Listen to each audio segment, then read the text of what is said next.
শহীদ ওসমান হাদি ভাইয়ের খুনি লাইভে এসে কি বলে শুনুন। জি, আমি ফয়সাল করিম মাসুদ।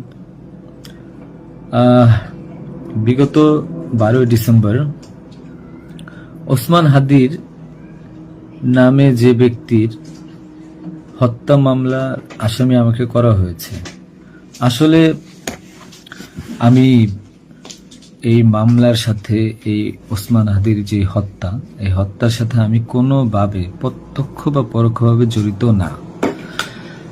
এটা পুরোটা একটা মিথ্যা বানোয়াট একটা নিউজ বা যেটাই বলেন আসামি আমাকে করা হয়েছে। করার পিছনে বেশ কিছু কারণ আছে, কারণ আমি তার প্রচারণে ছিলাম।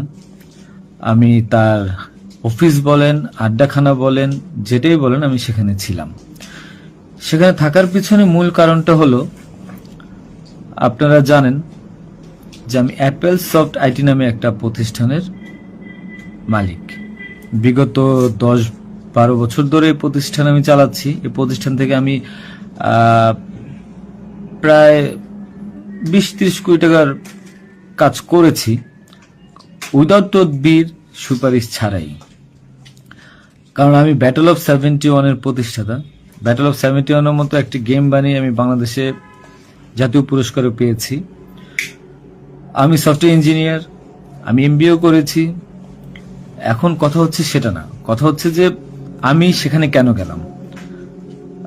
সরকার পতনের পর আমার ব্যবসা প্রতিষ্ঠানে অনেক লস হয়, যেখানে আমি ঋণগ্রস্ত হয়ে যাই। তো আমি কিছু কাজ, নতুন কাজ, আইটির কাজ জমা দিয়েছি। তো আমি তাদেরকে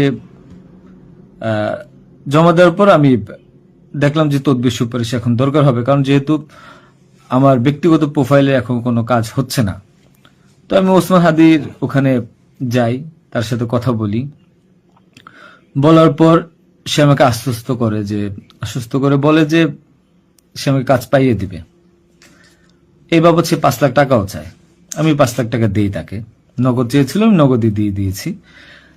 দেওয়ার পর সে আমাকে বললো, ভাই আপনি অ্যাজ এ ডোনার হিসাবে আপনি আমার যেই প্রোগ্রামগুলো হয় নির্বাচনী প্রচারণা, একটা অফিস দিয়েন বা প্রচারণে মাঝে মধ্যে একটু ছেলে পেলেরে হাদিয়া দিয়েন।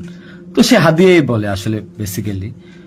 তো আমি এরপরে শুক্রবার আমাকে আসতে বলে, আমি প্রথম শুক্রবার তার সাথে যাই, প্রচারণা করি। সেই সুবাদে আমি আমার 2টা ছোট ভাই নিয়ে গিয়েছিলাম, যারা এলাকার লোকাল।